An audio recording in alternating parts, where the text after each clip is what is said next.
আজ পার্লামেন্টে মাননীয় মুখ্যমন্ত্রীর রীতিমতো মাথা খারাপ হয়ে যায়। কেন হয়েছে? তার বিভিন্ন কারণ আছে। রীতিমতো তিনি মাথা খারাপ করে বিজয়ী বিধায়কদের, মহিলা বিধায়ক থেকে শুরু করে পুরুষ বিধায়ককে যাকে যা পারছেন ইচ্ছে মতো ব্যক্তিগত আক্রমণ করে বসছেন। যা আসছে মুখে তাই হয়েছে। কি হয়েছে আজকে পার্লামেন্টে তার আগে সবকিছুই বলবো। তার আগে এই প্রতিবেদন শেষ পর্যন্ত দেখবেন, সাবস্ক্রাইব করে পাশে থাকবেন। নমস্কার প্রিয় দর্শক, আমি দীপাঞ্জন বাড়ি, আপনারা রয়েছেন আমার সঙ্গে। প্রিয় দর্শক, কি ঘটেছে আজকে পার্লামেন্টে? আজকে পার্লামেন্টে কি ঘটেছে তা সবটাই বলছি, শুনুন। কেন্দ্রীয় বঞ্চনা নিয়ে যখন এ বাংলার মুখ্যমন্ত্রী বক্তব্য রাখছেন, ঠিক সেই সময় উত্তেজনা সৃষ্টি হয়। বিক্ষোভ দেখাতে থাকেন বিজেপি বিধায়করা। নানান ইস্যু নিয়ে দফায় দফায় উত্তেজনা। তারপর সাসপেন্ড করা হয় বিজেপি বিধায়ক মনোজ ওরাওকে। সতর্ক করে দেওয়া হয় তার সঙ্গে বিধায়ক শঙ্কর ঘোষকে। প্রতিবাদে শুরু হয় ওয়াকআউট করে বিজেপির প্রতিবাদ। এদিন প্রশ্ন উত্তর পূর্বে উপস্থিত ছিলেন মুখ্যমন্ত্রী মমতা বন্দ্যোপাধ্যায়। একাধিক বিষয় নিয়ে বক্তব্য রাখছিলেন তিনি। 100 দিনের টাকা কেন কেন্দ্র সরকার আটকে রেখেছে সেই সংক্রান্ত এক প্রশ্নের জবাব দিচ্ছিলেন মুখ্যমন্ত্রী। তিনি বলেছিলেন ইচ্ছাকৃতভাবে এই টাকা কেন্দ্র সরকার আটকে রেখেছে।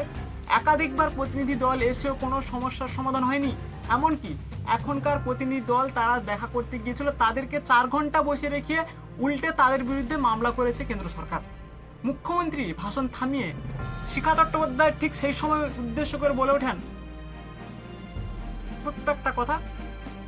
সেই কথা কেন্দ্র করে মাননীয় মুখ্যমন্ত্রী বলে বললেন, আপনি কি করেন সব আমার জানা আছে, রীতিমতো ব্যক্তিগত আক্রমণ করে।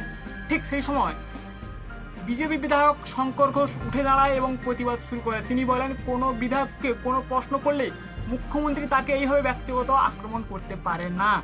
শুরু হয় তখনই বিজেপি বিধায়কদের বিক্ষোভ। শঙ্কর ঘোষকে মুখ্যমন্ত্রী বলেন, পুরসভা নির্বাচনে জিততে পারেন না, আবার কথা বলছেন।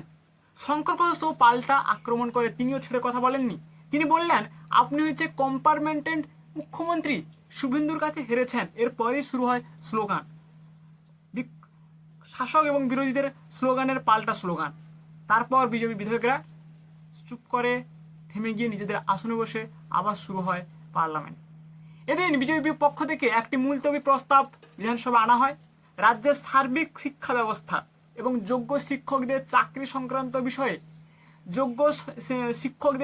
সংক্রান্ত বিষয়ে বিধানসভা আলোচনা দাবি জানানো হয়, কিন্তু অধ্যক্ষ সেটিকে হস্তে বাতিল করে এবং তিনি প্রশ্ন তুলে বলে দেন যে এটা একটা বিচারাধীন বিষয়, এই নিয়ে পার্লামেন্ট রীতিমতো বিধানসভায় কোনো রকম আলোচনা চলতে পারে না।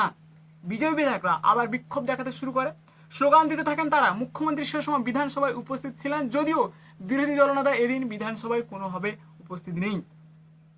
স্লোগান চলার মধ্যে প্রথমে দেখা যায় বিজেপি বিধায়ক মনোজ ওরাংকে সাসপেন্ড করেন অধ্যক্ষ বিমান বসু। তারপর বিধানসভায় মার্শালদের টিমকে ডেকে হাউস থেকে একেবারে বার করে দেওয়া হয় এই বিজয়ী বিধায়ককে।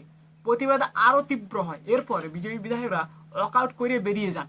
অধ্যক্ষ শঙ্কর ঘোষকে সতর্ক করেন।